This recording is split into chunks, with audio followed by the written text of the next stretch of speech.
Por que fazer perguntas? Porque as perguntas envolvem a pessoa no assunto e criam curiosidade. Você pode fazer perguntas que façam a pessoa pensar, ou fazer várias perguntas para ajudar a pessoa a acompanhar uma sequência de ideias e entender um assunto. Pode também fazer perguntas antes de falar sobre um ponto importante, ou para relembrar os pontos principais no final do seu discurso. Mas o que acontece quando não fazemos perguntas? Vamos ver. Romanos 6:23 diz: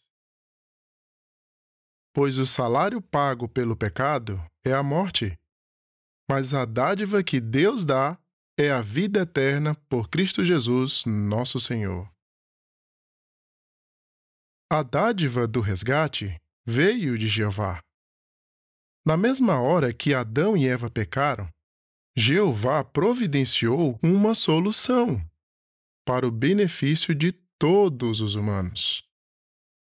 Ele decidiu que uma de suas criaturas espirituais viria à Terra, viveria como humano perfeito e daí ofereceria sua vida como resgate.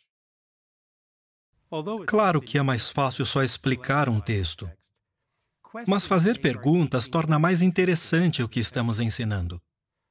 Vamos ver o orador explicando o mesmo assunto, só que agora usando perguntas. Romanos 6:23 diz: Pois o salário pago pelo pecado é a morte, mas a dádiva que Deus dá é a vida eterna por Cristo Jesus, nosso Senhor. Foi Jesus que sofreu e morreu por nós.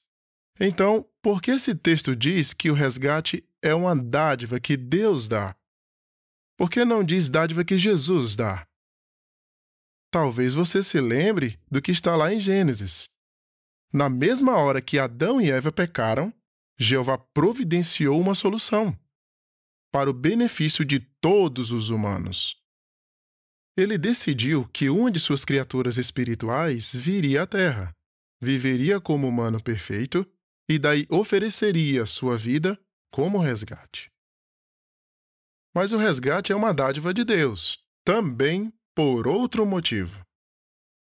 Você já imaginou como Deus deve ter se sentido quando viu seu filho morrer? Em vez de simplesmente explicar o texto, o orador fez uma pergunta que ajudou as pessoas a pensar. E na pregação, nós também podemos usar perguntas para ajudar as pessoas a raciocinar. Preste atenção nessa revisita. Então ouvi uma voz alta do trono dizer: Veja, a tenda de Deus está com a humanidade. Ele residirá com eles e eles serão o seu povo. O próprio Deus estará com eles. Ele enxugará dos seus olhos toda lágrima. E não haverá mais morte. Nem haverá mais tristeza, nem choro, nem dor. As coisas anteriores já passaram. De acordo com esse texto, o que vai acontecer no futuro? Acho que quando a gente for para o céu, a dor e a morte vão acabar. A pergunta fez o orador participar, e isso é bom. Mas como o publicador poderia fazer perguntas que ajudassem a pessoa a entender corretamente o texto? Vamos ver. Isso, Deus vai acabar com a dor e a morte. Mas onde essa profecia vai se cumprir? O texto diz que não haverá mais dor e morte. Onde existe dor e morte hoje em dia? No céu ou na terra? Em vez de simplesmente corrigir a resposta errada, o publicador fez perguntas para ajudar o orador a raciocinar sobre o texto e a chegar à conclusão certa. Ensinar é mais do que só passar informações. Faça perguntas de modo educado para deixar a pessoa curiosa, fazê-la pensar no assunto e chamar atenção para os pontos principais. Quando fazemos isso, imitamos o grandioso instrutor Jeová e o grande instrutor Jesus.